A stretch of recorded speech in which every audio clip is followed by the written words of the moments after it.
how would you describe your approach to social media? For me, it's all about showing the personality behind my brand. That's really what differentiates me from, the larger corporate brands in the same space.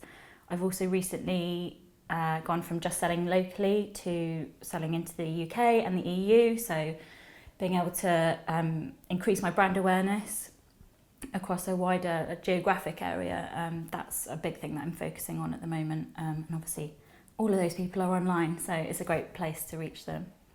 Yeah, it's very similar for me in that my business is about who I am and I am my brand really. So although I do focus a lot on my brand colours and making sure that I'm true to my brand, so I always wear my t-shirt, it is very much about me and getting myself on social media. So you have to be authentic on social media, don't you, for it to work? And I think some businesses kind of find it quite difficult to find where they fit. And so kind of knowing from the outset why you're here and who you're talking to is really important. So do you have set social media goals? I am always trying to think, obviously we don't want to be selling all the time. So it's really about what is useful for my target market. So I'm always thinking, am I being entertaining? Am I being engaging? Am I trying to sell? And try to split posts across those kind of different areas. Yeah, so for me, my social media is all about reinforcing what I'm doing in classes, because classes is what my business is. So I aim at the people that are doing classes so that they can see the signs that we've done that week. Also developmental stuff, so around speech and language and communication development. So interesting things, but I definitely aim for quality over quantity. So I try and create my own content and try not to put too much pressure on myself to create too much. People who might buy my product don't necessarily know why they need it yet. So there is a lot of education involved around what benefits are there to the product, how will this actually help your child find motor development, language development. So yeah, lots of tips. Social media is a great tool to build relationships with your customers and putting out content out there that's going to help them, as you kind of said. Do you use your social media as kind of in a customer service capacity? It's really great actually for me. It's one of my favourite parts about running my business is that I get so much feedback directly from my customers. So yes, they'll ask questions, but what I get the most is lovely feedback and pictures of children playing with their dough kits, which is brilliant, and it just cements the fact that, that's why I'm doing it, is to see those happy smiley faces. The other thing that I use social media for is sign requests. So people who are doing classes or people that aren't even can message me and say, I want to learn this sign, and I can video myself doing the sign and put it up on social media. So it's not just them that's benefiting, it's everyone.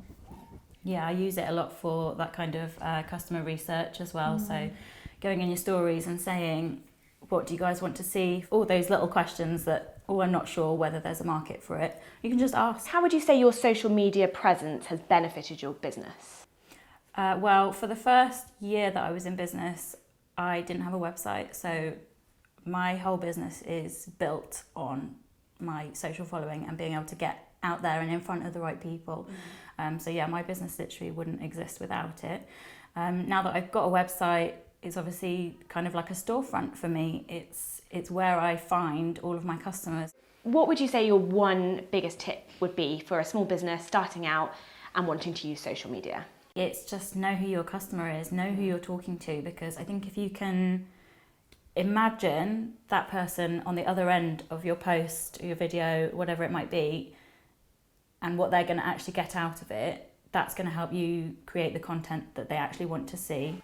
And as you guys will know, you've got to put a lot of work in. There has to be a strategy, there has to be planning. So what would you say you've done from a planning point of view to kind of define your approach? It's taken me almost 2 years to get to a place where I'm really happy with my social media.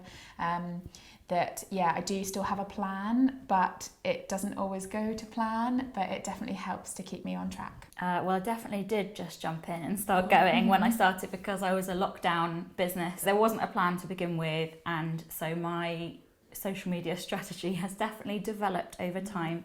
It's taken me a little while to figure out what works and what doesn't. Well, it's great to hear that you've both kind of found where you fit on social media. And at Orchard, we've recently launched a social media branch where we're helping businesses of all sizes to make sure that social is a considered and crafted part of their communication strategy, and defining that approach and making sure that what they're doing on social is actually helping to achieve business objectives and helping them to grow and succeed.